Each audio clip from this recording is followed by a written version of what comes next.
Hey guys, welcome to Dialed MTB again. Let's go over the 2021 Santa Cruz Hightower. This is the XO1 reserve build. They actually got rid of the reserve part of the XO1 build unless you go full access for 2022.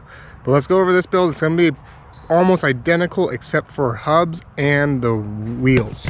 All right, let's go through the bike real fast. So that's going to be Code RSC brakes, Santa Cruz carbon bars, Fox Factory 36 with a Grip 2 damper. My bike has the reserve wheels, but they will come with the Raceface ARC 30s with Industry 9, the 101 or 1/1 hubs, whatever. It's going to be XO1 drivetrain, of course, with XO1 carbon cranks, RockShox reverb seat post. It will come with DHR 2 tires front and rear. I have an aggressor on the back and an Assegai up front, because here in Boise I like something a little bit faster rolling in the rear and more grip up front. But yeah, pretty quick breakdown of the bike. Let's just go ahead and get into the riding though. All right, so how does the Hightower climb? If you've been watching my channel, you've seen me do reviews comparing this bike to other bikes, and you probably know that this bike climbs pretty well. If you haven't, you should check those videos out. I'll put a link in the description below. But this bike just climbs well. It's not an amazing climber, but it's super comfortable. Like, it's just a really nice, easy bike to just pedal. If you're going to be doing long days on this bike, I think that's 100% doable and would be a comfortable bike to do it. But on those long days, I would just hope that you would have some pretty gnarly descents to bring it on, because this bike is a pretty good shredder, I'd say. All right, so we're gonna keep the climbing of this portion video pretty short, because we know that's not the fun part. So overall, in this category, gosh, I'd give it like a 4 or even like a 4.2 because of how much traction and comfortability it has. So that's my rating for this bike in its category. I think I'm just gonna go with that 4.2. So let's get to the top and see how this thing does going down. All right, guys, thank you for watching and supporting my channel. If you haven't yet, go ahead and hit that subscribe button. That helps us out a lot. But let's go ahead and get into the fun part. This bike, it just literally does everything really well. It corners well, it jumps well, manuals well.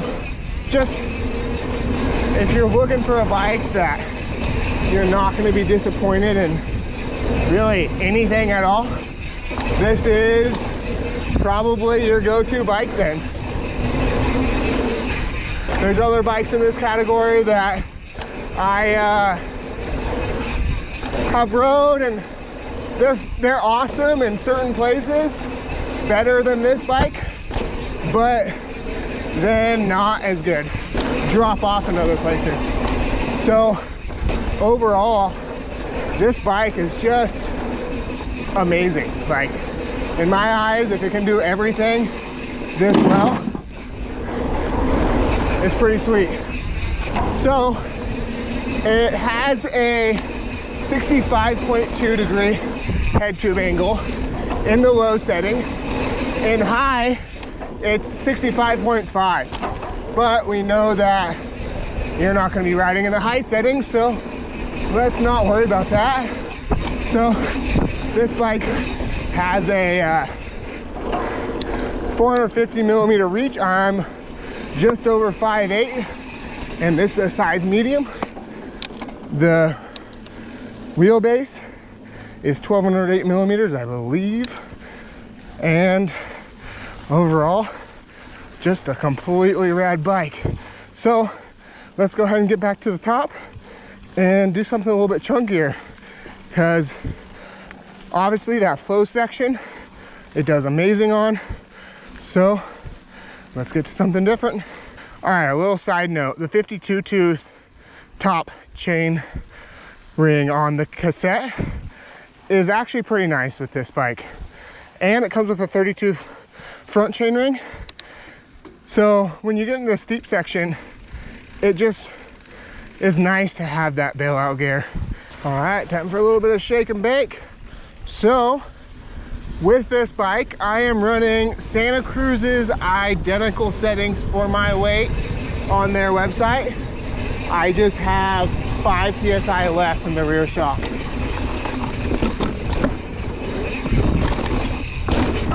And it works absolutely amazing. With that, like, the shocks feel great for me. I've never had any problems with that.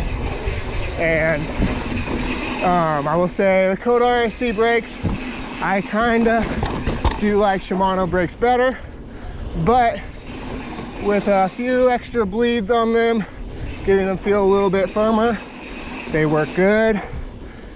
And the X01 drivetrain, I like X01 a lot. I would say I like X01 more than XT. I actually haven't had XTR, so not sure about that. Let's do this little line. This one they just put in, and it's pretty fun because it's super fast. Woo! Little overshoot right there. But other than that, this bike retails for $80.49 now, so $8,049. When I bought this one, it was $81.99 with the carbon wheel upgrade. So they've gone up over $1,000. So that's pretty, that sucks, but that's part of the bicycle industry right now.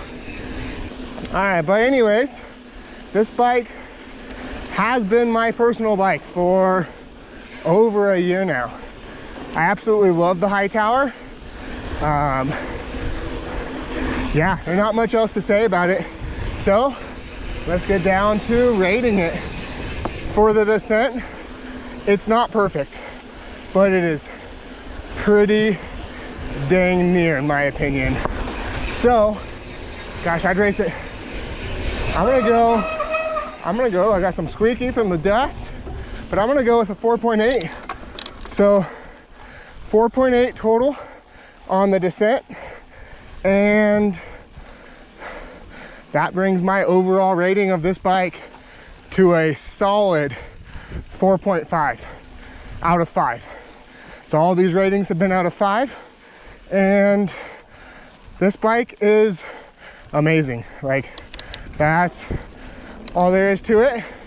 Even if you aren't a 29er fan or haven't been, I really think if you got a chance to demo this bike, you would absolutely love it. So if you haven't already, subscribe to my channel, helps us out a lot, and give me a like and a comment down below letting me know what you think. All right, guys, like always, get out and ride.